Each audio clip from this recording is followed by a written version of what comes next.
tushuntirib o'taman qisqacha.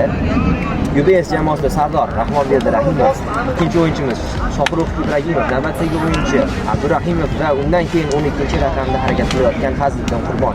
Englifay jamoasida Ismoil Sheraliyev, Javohir Ramatqulov, Otabek Safarmatov, Nurulloh Sobirov, Jahonali Berdiqulov, Bekzod Jo'rayev.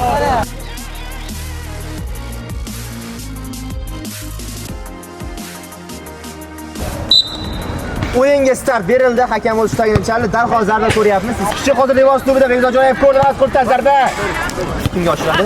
Rahimov bilan devor ustida o'ynash markazida zarba uchun mumkin. Rikoshet. Hali ham o'zida to'p. Rahimov o'tdi oldinga bir o'yinchidan ichkariga. Qanotdan oldinga borish mumkin. Ramatqulov egalladi to'pni. Ay! Bilet! Qo'yildi Rahmonbek Rahimov. Ichkariga. Tomondan qach hujum bo'lishi mumkin. Rahimov egalladi zarba. Xavfli. Yana Rahimov o'zi to'p bilan yana zarba. Kontakt bo'ldi vaziyatda albatta. Hakam o'z qarorida aytib o'tmoqda to'p qo'lga tekkanligini. Pas. Sat berildi. Zarba o'tmadi. Ikkinchi bor qo'shimcha zarba. Aytmoqda. Darvozani titratmoqda hozir Qurbonov qanday zarba yo'llagan edi. Yana ham faollik ko'rsatgan. Ichkariga pas qanday o'tdi hozir. Dahshatli gol. Ismoil Sheraliyev. Ismoil Sheraliyev hisobni ochib beruvchi UBS Englifay o'yinidagi birinchi golni urmoqda. Yana standart. Rahimovdan xavfli oyog'iga yaxshi tushdi hozir Rahimovni to'p. To'pni olib qo'ymoqda. To'p maydon tashqarisida. Buchakdan sheklarini ko'rdi. Nurulloh Sobirov portlaganini ko'ramiz paystagan. Davay ribet, davay. Yo'qdan yaxshi zarba ko'rgan edik. To'p maydon tashqarisida ko'ramiz. UBS qanday javob beradi? 3-ochkoga bo'lgan qadamni birinchi taymda tashlaydimi jamoa? Rahimov o'zi egallab olib vaziyatda. Yana Englifay o'ng qanotda Jahonali kuchaytirdi o'rni tushishi bilan zarba. Yana pressing va o'zi qanotni ko'rdi. Rahmonberdi Rahimov o'zi o'ng qanotdan zarba. Qaytarmoqda darvozabon. Yana burchak UBS'da. Bas, o'tmadi. Rahimov o'z oldiga boradi Rahimov. Yana to'p bilan Rahimov zarba. Ibragimov tezkor boshadi. Fazliddin o'z to'p bilan yaqin masofada ko'rdingiz.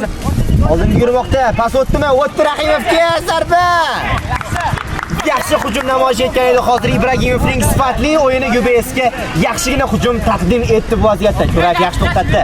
O'zi aldaydi ikki o'yinchi orasidan. Yo'naltiradimi? Chalg'itdi.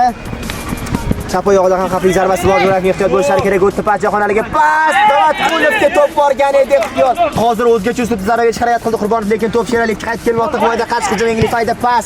O'tdi pas, lekin Jo'rayev yo'llantirishda xatolikka biroz yo'l qo'ymoqda. Yaxshi ochilgan edi, g'oya ham yaxshi edi vaziyatda. Balki realizatsiya borasidagi sabablar tufayli ikki jamoa ham hali beri ikkinchi gollarni urishmagandi. Lekin UBS'da ham Englifayda ham ko'rdingiz ikkinchi taymda ham 3 tadan xavfli vaziyatlarni ko'rdik. O'tdi Sheraliyev. Bartaraf etgan Ibragimov gol. Можна Gol urmoqda yana Englifay. Gollar. Mamatqulov maydonga qaytgan Jahonali o'rniga yonida Sheraliyev bor edi, lekin Sobirovni kutilmaganda hozir xavfli pasdan yetkazgan edi. Hozir qanday gol? Qanday gol? Sobirov! Nurulloh Sobirov! UBS'da ham 14-hududdan berilayotgan zarbalar kuchli ko'rinish olgan. Rahimovga qolmoqda to'p hozir 3-ga 1 oldiga boshladi. Qanotda sherik bor. Zarba Rahimovdan super. Super zarba yo'llagan edi Rahimov. Yaxshi seyv bilan javob qaytardi Englifay darvozaboni.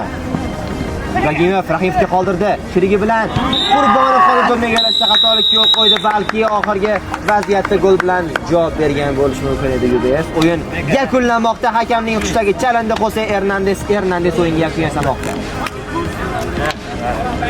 Ikki jamoa vakillarini ko'rmoqdasiz. Yetarlicha maydon